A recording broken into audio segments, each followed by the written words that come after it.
Hey guys, Cade Wilcox here, host of the Primitive Podcast. Thanks for joining us this week. This week we interview Calder Henderson, CEO and one of the original founders of AquaSmart, based out of Lubbock, but really serving the entire country and very likely very soon internationally. Really enjoyed listening to Calder talk about his early experience, as a 25-year-old entrepreneur and CEO, and just hearing all the things he's learned over the last 10 years of his business journey.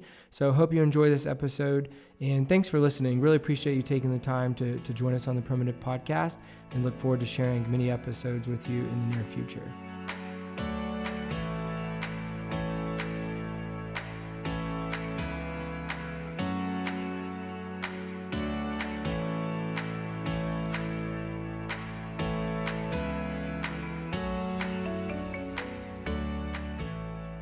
Calder, thanks so much for joining the Primitive Podcast. Really appreciate your time. I've got some exciting things happening. I know you spend your time between Lubbock and Midland, Odessa, and so I'm looking forward to those who listen to the podcast getting to know a little bit about you. So if you're okay with it, why don't you start kind of like where you're from and a bit about your background, and then kind of walk people through like what your business does and who you are and what your role is there. Yeah, Cade, thanks for having me, man. It's good to see you and join you on the podcast today. And so a little bit about myself. I grew up in Colorado, born and raised there, and, grew up in a Christian home, and have three siblings. Parents are still there. And if you ever meet me, I'm 6'8", so I'm a big guy. So sports was who I was growing up, playing baseball, basketball, golf. Really, if there was a ball a part of it, that's who I was. And so my identity was really built around my athletic ability. And so, grew up through middle school, high school, really just having that identity specifically in baseball, and ended up getting hurt my junior year of high school. And through that, ended up going to a junior college instead of kind of pursuing the D1 or getting drafted out of high school. But that was kind of the dreams to play baseball. And anyways, ended up at a junior college in Colorado. And I knew then God had a bigger plan than just baseball. Got to meet my wife there. And we ended up being a part of a student leadership ministry there. And anyways, from there, got married between my sophomore and junior year, so I was 21. Still had the heart to go play professional baseball. And my wife was an ag major. And if I didn't play baseball, I wanted to get basically in the ministry world. And so my degree was actually youth and family ministry when I transferred over to Lubbock Christian University. So that's what brought me to West Texas. Was LCU was one of two schools that had agriculture, ministry, and baseball. And so how I got to West Texas. And so anyways, junior year, again, the heart was to get drafted that year, and then my shoulder went out. And so I was, pretty frustrated because, again, that's who I was for 21 years of my life. But now I was married. And so I got to figure out how to support my wife and finished my degree there, and then got into ministry, was on intern staff with Campus Crusade at Texas Tech University, and then also as a youth pastor for a couple of years at a church here in Lubbock. And I just loved people. I loved interacting with people. I loved getting to know people's stories and just seeing how I could help them just be a better them and love on them well. And through being at the church, I realized that there was an opportunity outside of the church in the marketplace to have impact, and got to start playing a little more golf, and met a guy playing golf, I guess in 2010. And he was an older gentleman, and, you spend time with guys that are older, smarter, wiser, and you just start asking questions. And anyways, built a relationship, and that was the beginning of the creation of AquaSmart. Was something that he invented, and I saw some value in, but didn't know exactly what it was. But ended up starting a company called AquaSmart in early 2011 that started with one patent. And now fast forward 9 years, we have over 30 patents, and what we do is basically we turn commodities into technology. So we take things like frac sand, fertilizer, seed, and take different chemistries, coat them on the different commodities to ultimately create value around water optimization, food security, energy security. And so, yeah, it's been a wild ride, and there's a lot to unpack there, but that's kind of the overall backstory and what I'm doing now. So CEO of AquaSmart, and we've got those 4 different silos of oil and gas, lawn and garden, agriculture, and concrete. Cool. So is the one of the original or the original developer of the initial technology you had, is he still involved in the business? Yeah, no. So we ended up buying the patent. So we put together a group of our initial investors that bought him out completely. And so our big dream was how to revolutionize sports fields around moisture management. So we had guys like the New York Yankees groundskeeper, the Rockies, the A's, some industry experts that saw the technology and saw an opportunity. And that kind of just blossomed into, okay, if we can take things like sand and make it absorb water and slowly release it, then there's probably opportunity in other industries. And so that's how it got into the agriculture space and oil and gas space and concrete space. So we ended up buying him completely out and just put together a team of people that has continued to innovate around really just why we exist, is figuring out ways to create environments for people to thrive. That's cool. Do you have one of those segments that you really excel in more than the other? Like you mentioned the 4 different kind of targets. Is there one that's really kind of blossomed more so than others for you, or are they all pretty Yeah, equal? absolutely. So I think, we got into sports and then agriculture, and then oil and gas has really been the forefront. The majority of our time and energy, no pun intended, is spent in the energy space. And so obviously in the last 5 to 10 years in North America, hydraulic fracking has become a very big industry. Obviously the last 2020 has taken a massive hit with COVID and energy prices. But yeah, the oil and gas space is a definitely front and center focus for us around just how do we unlock energy, lower break-evens costs. So in the Permian, for instance, how does operators or E&P companies make money at $30 a barrel or $25 a barrel? And can we take our technology and help lower break-even cost? While at the same time, our R&D and technical teams, looking at solving problems like food security. How do we grow food in the middle of the desert in Africa? And so we kind of balance near-term, fruit that's in front of us, as well as long-term impact that we can generate with the technology we have. That's really cool. So you're 9 years, roughly 9 years into this. How do you see your role as the leader of AquaSmart? Like when you think of leadership, when you think of your role within the company and the organization, what comes to mind? How do you view that? Yeah, so I would say it's changed a lot. When you start as an entrepreneur, you kind of are everybody. You have your core team, but you're the CEO, the sales guy, the ops guy, trying to figure out books and everything else. And as your company grows, hiring the right team and people becomes essential. And so my role has evolved a lot over the last 10 years, and specifically within the last year. And so for me as CEO, I've really been convicted that, and is wise to really, my job is to put the best possible team on the field that I can, and keep us focused on the big vision, the mission, and basically just keep encouraging that core team of people towards that vision and the execution of that. And so I kind of view myself as kind of the captain of the ship that says, hey, here's where the ship's heading. Here's why we're heading there. And putting together a team of people that are way smarter than me, to work in the ship, to help grow the ship, to take care of our people, to take care of our customers. And so as CEO of AquaSmart 10 years ago from where we are today is a much different type of position, even though my title's been the same. Yeah. You mentioned vision. What does it look like for you as it relates to the vision, vision in the future of the company? I mean, and I think when I ask that, I mean real practically, like, is there a specific way that you view vision and that you cultivate vision? I mean, do you disappear for a week out of the year? Do you spend time every week on it? Like, what does that look like for you as it relates to vision?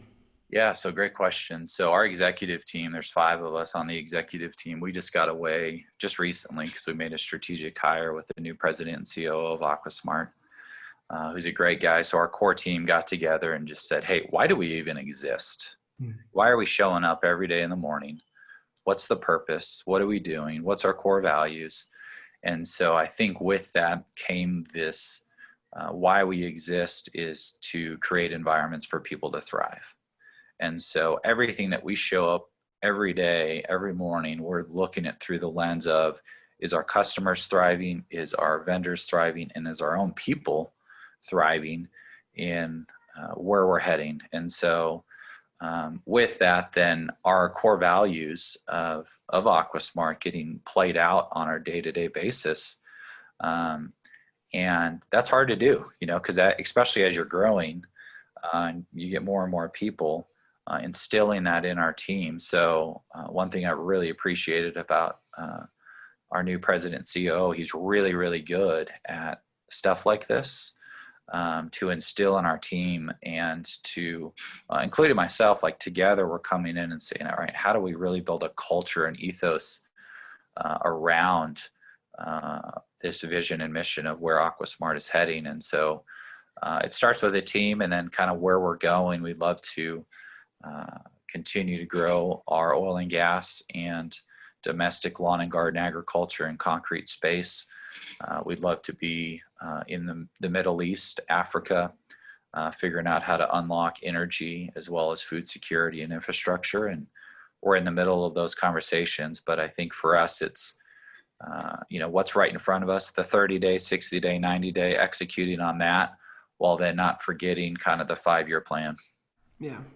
Yeah, that's that tension of being a leader, isn't it? It's kind of like being responsible for the here and now, but never losing sight of the future. And it seems like sometimes leaders can tend to want to do one or the other more. They want to live in the future, or they just want to live in the here and now. And so it's an interesting dynamic to have to live in the both. Being able to zoom in and zoom out is essential for any leader, I think. And you have to create space to be able to zoom in and zoom out. Mm-hmm. So if you're just going through kind of the everyday chaos, I'll call it, it's really hard to zoom in and zoom out just because you're reactive versus active. And I'm, definitely a culprit of that, many, many years, especially being an entrepreneur in a growth company. It's hard to do both really well, but that is that tension that all of us face. Yeah, that's really good. Let's talk a little bit about failure. How have you treated failure in the last 9 years of leading the organization? And again, feel free to be, as practical and pragmatic as you can. Yeah. So I think failure is perspective, and everyone's going to fail. I mean, we fail every day. I've probably did something today, even with my kids, that I'm like, that probably wasn't the wisest thing in the world. Or my wife, or, hey, I didn't go for my run this morning because I didn't, I hit snooze on my alarm. Or big failures like, hey, I made a big bet on a business decision and it didn't go as planned. And so I think failure is all about, what are you going to do with whatever it is that just happened? And facing reality of that failure. So what is it? What's the core of it? And then are you just going to let it bulldoze you, or are you actually going to do something about it and learn from it? And so I think for me, as I've grown as a leader, I think failure is something that is always there on a daily basis. Be aware of it. Ask yourself the tough questions. Face reality of what is that's not working. And then, how do you change it? And what do you need to do from a habit standpoint on a daily basis, or depending on what the failure is, how do you change it? And so I would say, how I treat failure as an opportunity to grow and to do better, and not anything other than that. Yeah, it's really good. Um, how do you approach your own personal growth? You talk a little bit about the leader's responsibility to zoom in and zoom out and to create space, for vision and not getting too consumed with the here and now. I wonder how you would feel similar to your own personal growth. Like, how do you prioritize your own personal growth as a leader?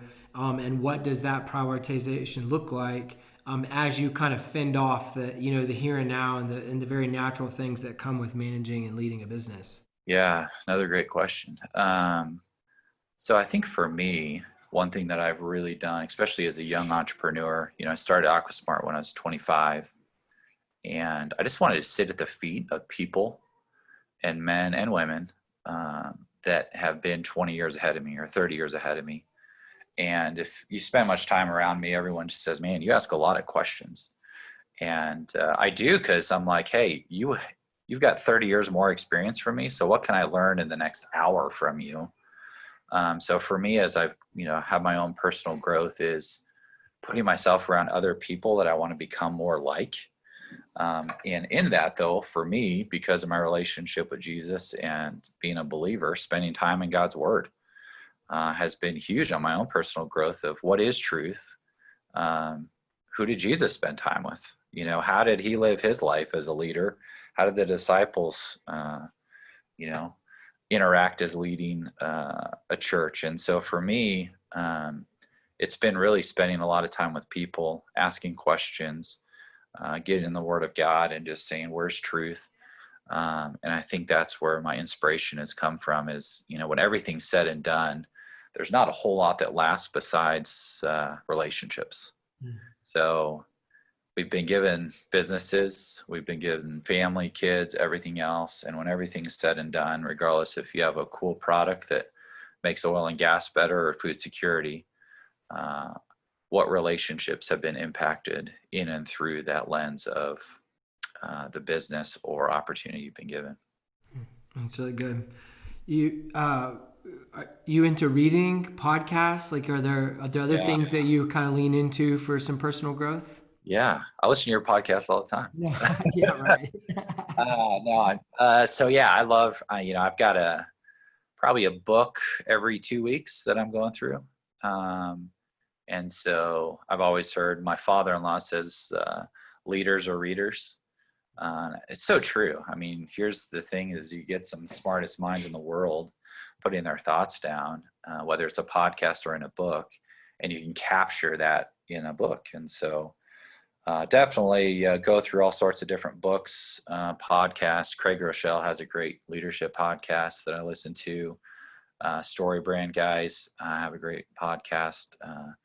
And I'm in all sorts of different books, from personal leadership to, scaling businesses to theology. And so I definitely find that my personal growth comes from just learning from others.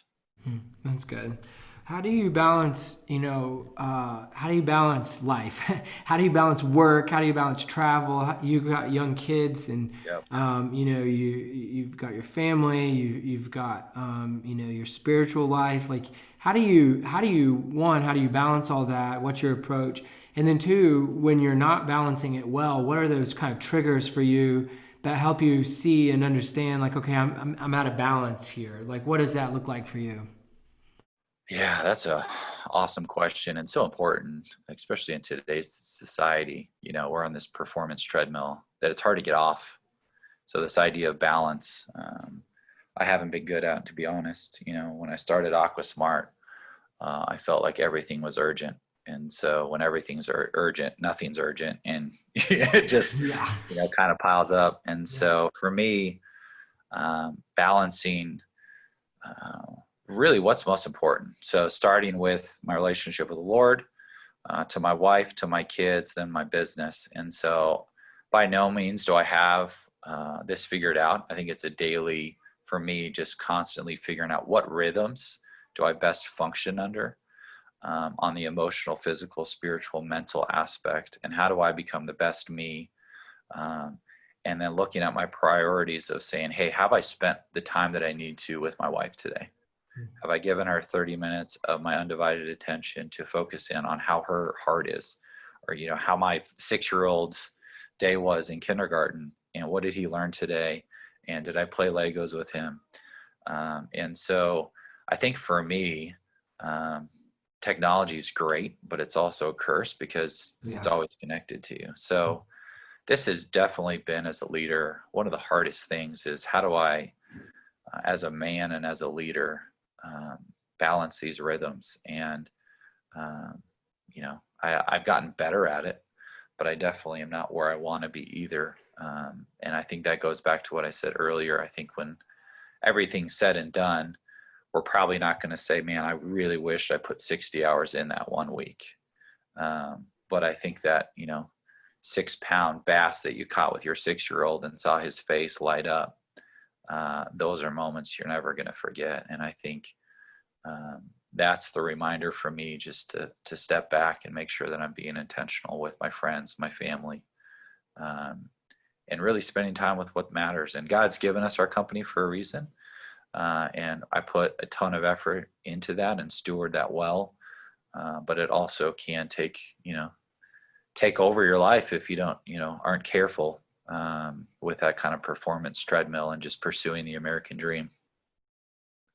Yeah, no, that's all really good. I think it's one of the most challenging aspects of leading is how to balance aspiration and responsibility. Responsibility to our faith, responsibility to our family, responsibility to our friends, and balancing those responsibilities and those very good things, those most important things, with aspiration. And so, yeah, I appreciate that answer, and I wish there was like a formula. It's like, hey, you do X, Y, Z, and it all works out perfect. Right. I just read a book that it was really good. And it was basically, I'm trying to remember the exact title, but relentless pursuit of unhurry kind of thing, where you just slow down. What does Sabbath look like? What does rest look like? Are you even hearing the birds chirping in the day? Are you seeing the beauty of around you? And just slowing down, especially with COVID right now. I heard a stat the other day that in 2019, it was like 7% of society had anxiety issues. And this year it's like 36%. And so all of a sudden, with this uncertainty of what this COVID is and how people are interacting with each other, and um, it just makes you pause and just say, hey, why am I doing what I'm doing? Am I being intentional?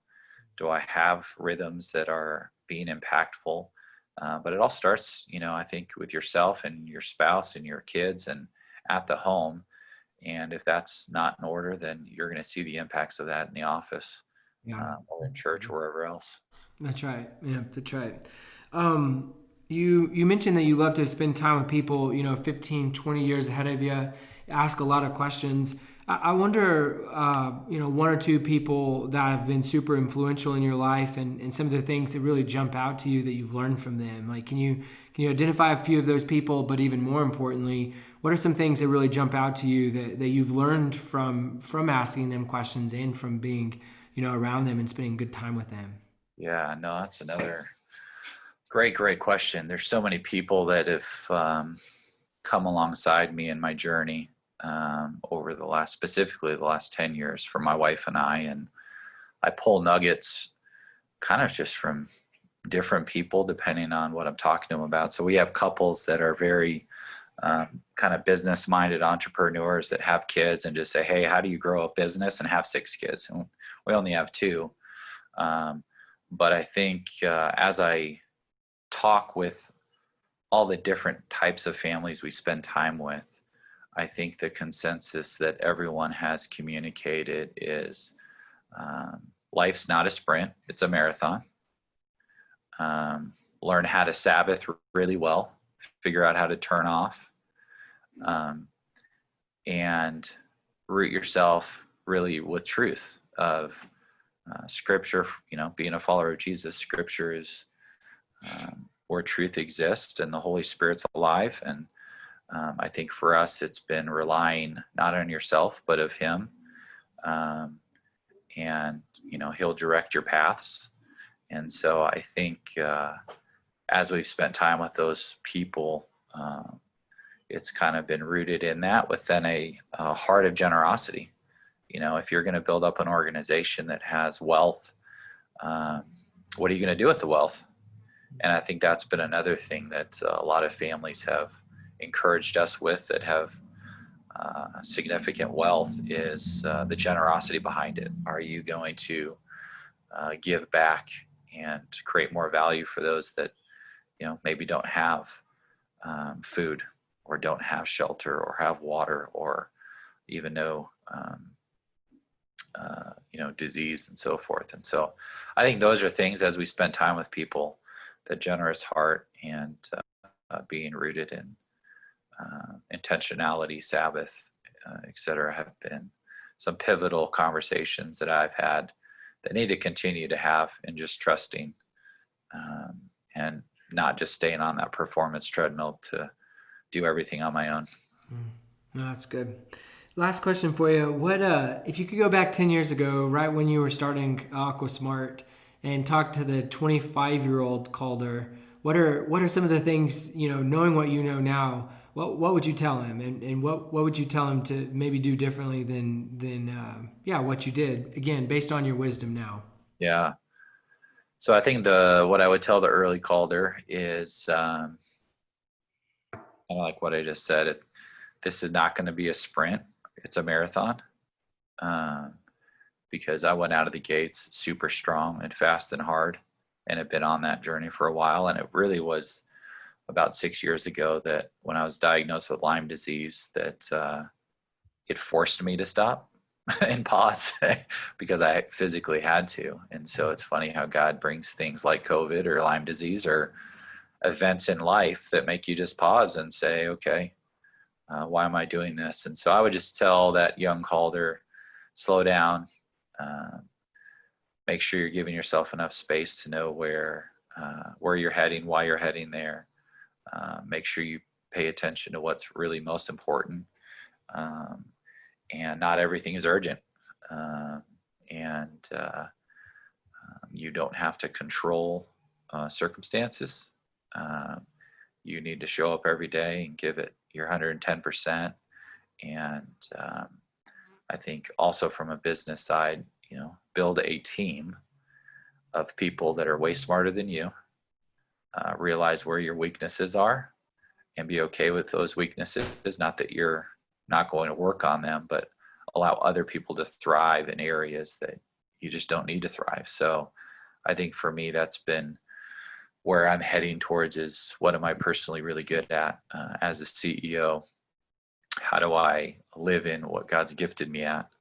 And then how do I put together team members that are really good at the other aspects of a business to allow our company to thrive? Yeah, it's really good. Have you enjoyed building a team? It sounds like that's been a kind of a journey you've been on the last few years. Has that been really rewarding? Yeah, it has been.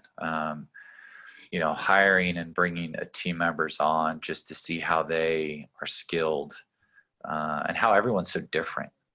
I think that's one unique thing about bringing on team members is empowering the others. You look at big movements and it's never just been one person. It's always been a person that looks at 3 and then looks at 12 and then says, how do we dive into them? And then multiplication happens. And so I think that's been exciting for me, that I don't need to be all things to all people, but how do I really invest in a few people that are awesome at what they do? And luckily, our executive team is really great at what they do with excellence, from our chief technology officer to our new president COO to our commercial officer to finance team. We really have put together a team of people that can then steward what we have, because there's a lot of great products that just sit on the shelf. But it's the people that really differentiate any company. Yeah, that's really good. We have similar trajectories. I mean, a little bit. I mean, we started our company 9 years ago this coming October, and I think the early days were like really similar to what you're saying, just sprinting and kind of white knuckling it, and just kind of like by sheer force of will, just making things happen. Yep. And certainly, there was a lot to be learned and a lot of really great things, but over the last couple of years, as we've actually built out a leadership team, it's really the first time we've really kind of succeeded, because you have people, the right people in the right place doing the right work. Yep. And yeah, it's really remarkable. Probably the richest experience I've ever had in my life. Just having people that are so much more gifted and right for that role than you are, even though you thought you were good at it, you really weren't in hindsight. And so yeah, it's by far the most rewarding thing I've ever got to participate in. And I think that's for young entrepreneurs like us that are in our 30s. I think that's something we're going to continue to learn, is that building that team of people and allowing other peoples to thrive, I think is so rewarding. And to be able to love on them and ask questions, and then, what can we do for, our teams to help them do their jobs better? Yeah. So that's really the lens of, at this transition of AquaSmart and growth phase. How do we, put the right people on the bus, as Jim Collins talks about? What seats are left that need, people in them, and then, how do we rearrange the bus so we can go as far as possible? And so the whole saying of, if you want to go fast, go alone, and if you want to go far, go together. Yeah. So I think that's where we're sitting back and slowing the brakes down a little bit to make sure we have the right team in place. And then for us, the strategy of growing domestically and then internationally to create value in the markets we're in is kind of the vision we're heading towards. Yeah, that's awesome. Well, man, I'm really proud of you. It's really hard to build a company, and you're doing it. And so I hope sometimes you have time to reflect on, the real value of that and what you've accomplished with God's grace and a lot of people's help. And so really appreciate you being on the podcast, and thanks for giving up your time. Absolutely. Thanks, Kay. Appreciate it, man.